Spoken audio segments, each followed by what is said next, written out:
Good evening, Calvert football family. It's Coach Sneed, and I'm just sending out some much needed information so that we can get this thing rolling for this upcoming season.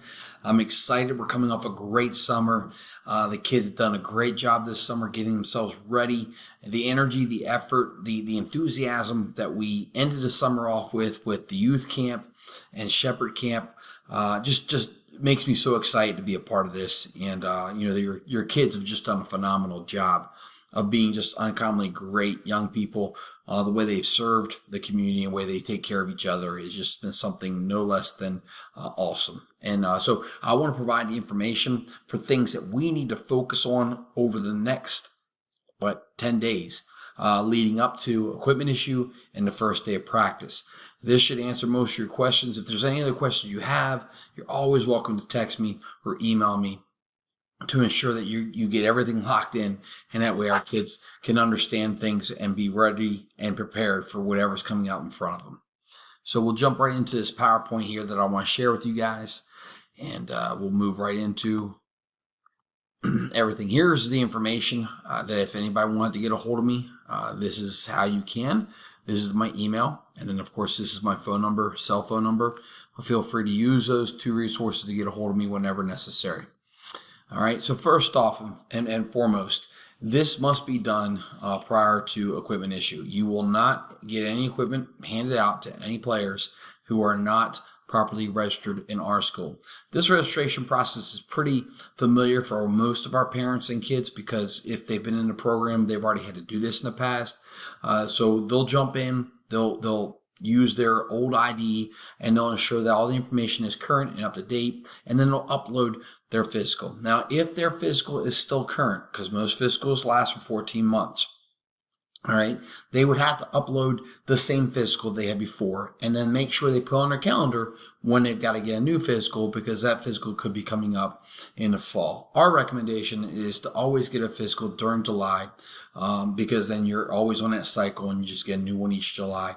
And that way you can upload it into our school, which is our registration device for our, Calvert County Public Schools record.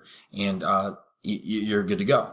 So the R school registration for the new people, the folks who are brand new to our school, be it a new transfer student or a ninth grader, this needs to be done. And in that, you'll be asked to put all your contact information there, register your student, put your insurance information there, and again, upload that physical. The proper physical is necessary. We've had all summer to get this done. This information we've been trying to send out to the kids through our band app and through email. So we really, really, really need to have this done. If they do not have this done, they will not get equipment. If they do not get equipment, they can't practice. If they can't practice physically, they're falling greatly behind. And it puts them at risk to not make the team, but more importantly, to get hurt or injured. The important thing is for us to come together as a program, as a team, is that we're all together and we're all able to grow. The season starts off with acclimatization time, which means that we have to be in helmets for a certain amount of days. Then we can go helmet, shoulder pads for a certain amount of days, and then we can go into full gear on the 5th day. So with that being said, if your young person doesn't make equipment issue and doesn't get his gear, if he's not there on the first practice and cannot perform, he is now behind. And then he gets his stuff together. If he's only in helmets and we're in full gear, well, then he can't participate in practice with the guys who are in full gear because he's not properly protected. This could affect his ability to go out to the first evaluation period, which is our first scrimmage against McDonough. And not only that, it puts him behind. It puts us in a situation where we're trying to balance our practice schedule with different type of kids at different points of conditioning or acclimatization. It really makes it a difficult time for us to do that. So get registration taken care of over the next 8 days. Let's make sure it's locked out so that way we know when we step on foot 8 o'clock or step on foot to get our equipment on the 8th that we have everybody there and they're ready to rock. Eligibility. We've hit this up several times, but just so that we're all aware, the 70% average for the fourth quarter is necessary. If it's below 70% average for the fourth quarter last year, they're not eligible. If they have a 70% average, but they have more than one failure, they're not eligible. Summer school no longer makes you eligible, and then you can get eligible by the interim report, which would be September 28th. The incoming ninth graders get a fresh start And so we hope that they'll start the year off doing what they need to do academically to keep themselves on par to remain eligible for not only our season, but seasons to come and other sports that play throughout the year. Equipment issue. Equipment issue will be August 8th. The seniors will be at 5 o'clock, juniors at 5:30, sophomores at 6, and 6:30 for freshmen. We may have a few guys get their equipment at 4:30. We'll be notifying those guys beforehand as a reward for their hard work and the effort they put in this off season. They'll be able to get their equipment a little earlier. So we'll talk about that with those guys personally, but that's the times for people to get their equipment. Needed gear. This is the stuff that our athletes need to acquire prior to our first practice on August 9th. The needed gear, 5 or 7 pad girdle. 5 pad girdle will give them their thighs, their hips, their butt pad. A 7 pad girdle will give their thighs, hips, butt pad, and knee pads. So if they get a 7 pad girdle, they're covered. They can wear that for practice, they can wear that for games. If they did not get a 7 pad girdle, which is not always the case, most guys prefer a 5 pad girdle, they need to acquire knee pads, and they're relatively cheap. You can get these things online, you can get them at Dick's. Mouthpiece. They need to acquire a mouthpiece. Black cleats.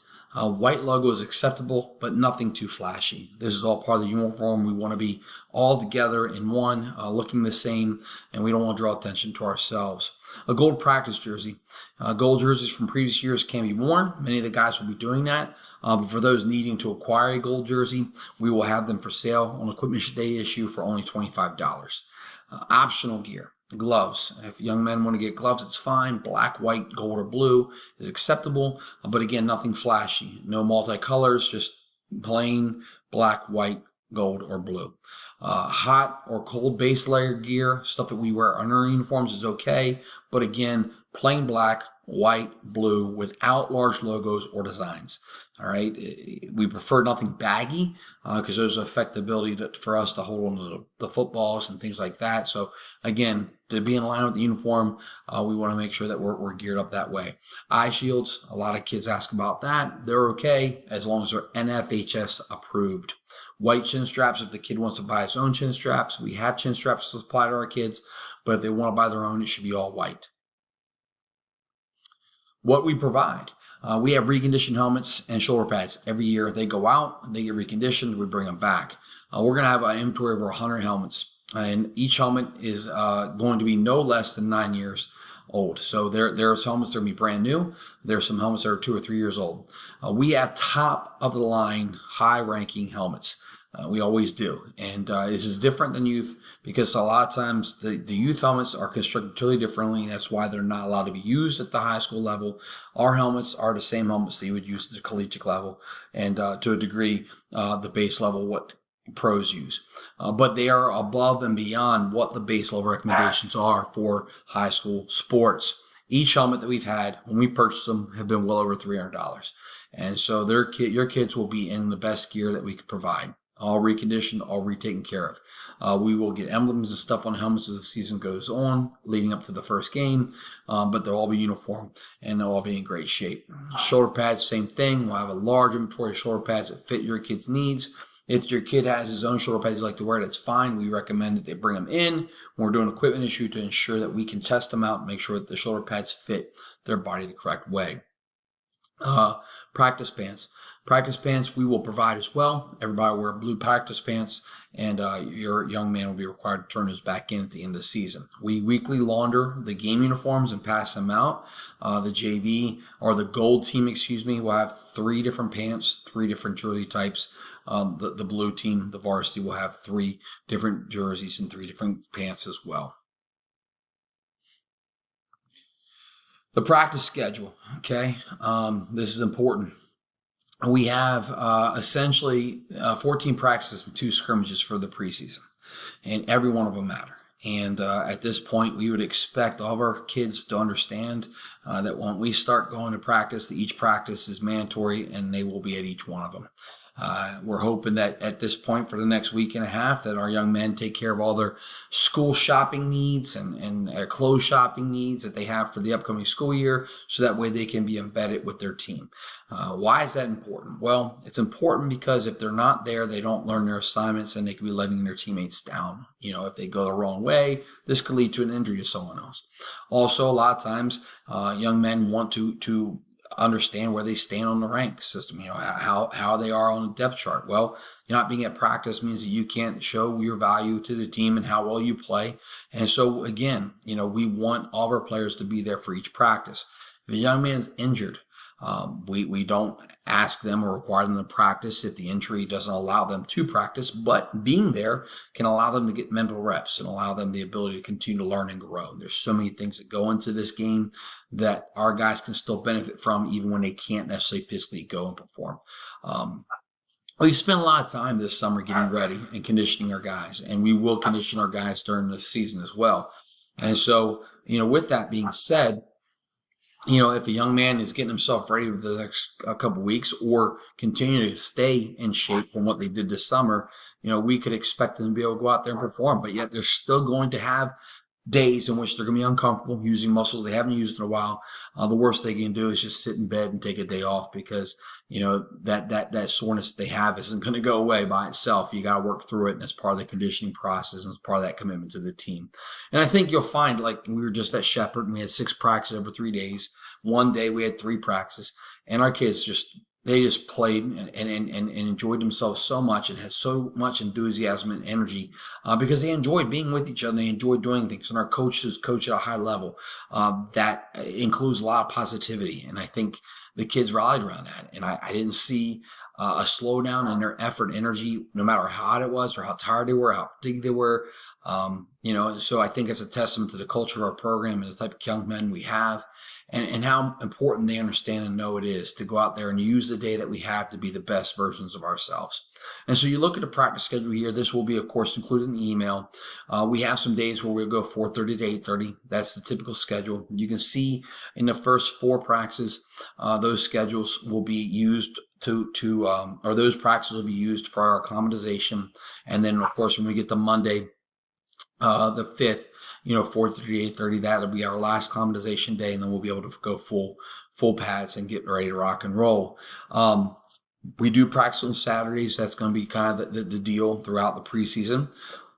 Later on, as we get started, we'll talk about the in-season schedule and what that looks like. There includes some really cool things that we do with our program that I think help grow our kids into something bigger than just football players. But that will be discussed later on in another video. And we also have some nuances with this year's schedule that we're going to tackle. And it might require our guys to practice some Saturdays, whereas in the past we didn't have our goal guys do that. But you'll notice that there's some days like practice 6 where we go 3 to 9. That seems like a long time, but during that time we'll do some film sessions. We're going to do some Cavalier time where we meet with our character coach. We're going to do some workouts. We're going to eat and break bread together and have an extended practice there in the evening. And that's kind of our 2-a-day thing where we can get out there and do a little bit more with the guys. And then again, the regular practice times during preseason will be 4:30 to 8:30. We'll have 4 days in which we start 3 and go to 9. And the rest of them will be from 4:30 to 8:30 with the exception of Friday, August 11th, where we'll start at 4:15. And I'll get into why we're going to do that later on. Saturdays traditionally will be 8 to 12, 1 practice in the mornings, giving our kids time to do some things on the weekends. We will practice on Labor Day morning because, again, the schedule, the way it's set up, we can't really get around that. That's a game week, and so we've got to use that time to get ready and make sure our kids are properly prepared so they don't get injured and are ready to go for that week's contest. We have 2 scrimmages, obviously on the 18th, which is Friday. Our first scrimmage will be at McDonough High School. The time is still to be determined. And our second scrimmage will be Friday, the 25th of August, and that's going to be at Leonardtown High School. Again, time to be determined. And that's Saturday, practice 14. On the 26th will be our final preseason practice, and then we'll jump into the next week into our official, week-to-week game schedule practice routine. as well as we can call it a routine, because again, this year's game schedules are going to present some different and unique methods of which we attack our weekly practice schedule. So August 11th, I mentioned that we'll be embedded at 4:15, which is Friday night, because we're going to start our discount card fundraiser. This year, the cards, I believe, are $25 instead of $20. They offer more discounts.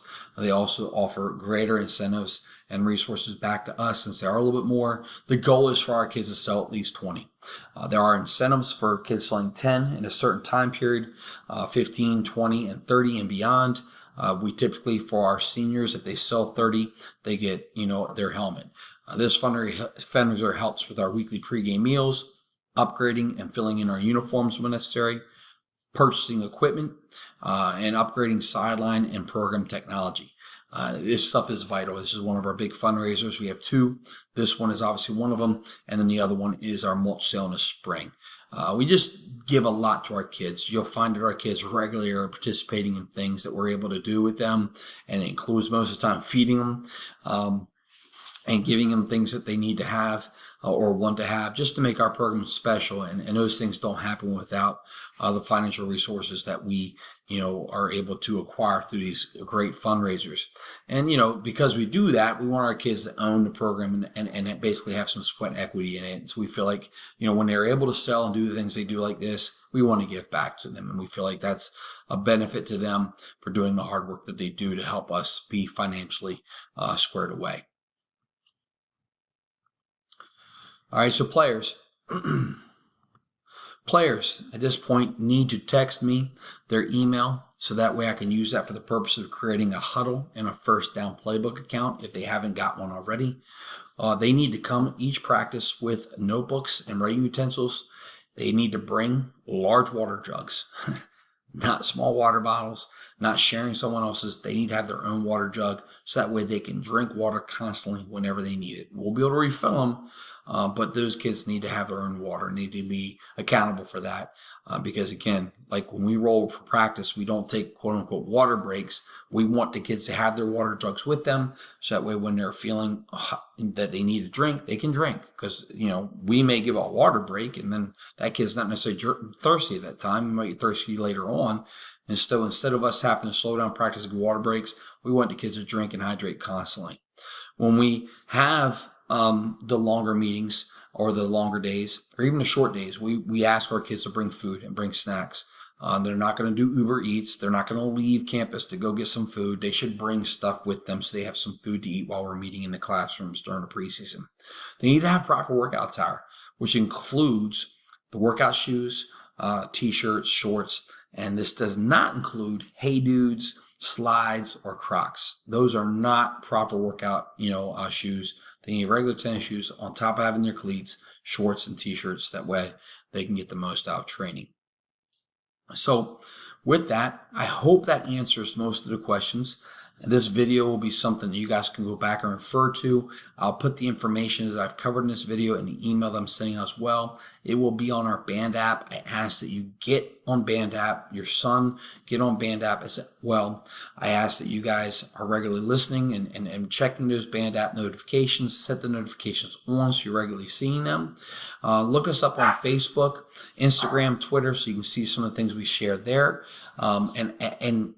Hey, let's just get ready for a great season and take care of these things that we've just talked about here, so that way we can have a seamless transition from the summer to the fall, and we're ready to rock and roll with no hiccups. So if you have any questions, please feel free to reach out to us. I would like to also add that if you're looking for gear, you're new to the program, or you're old to the program and you need a fresh t-shirt or a hoodie, we've got an online store that'll be open until August 11th as well.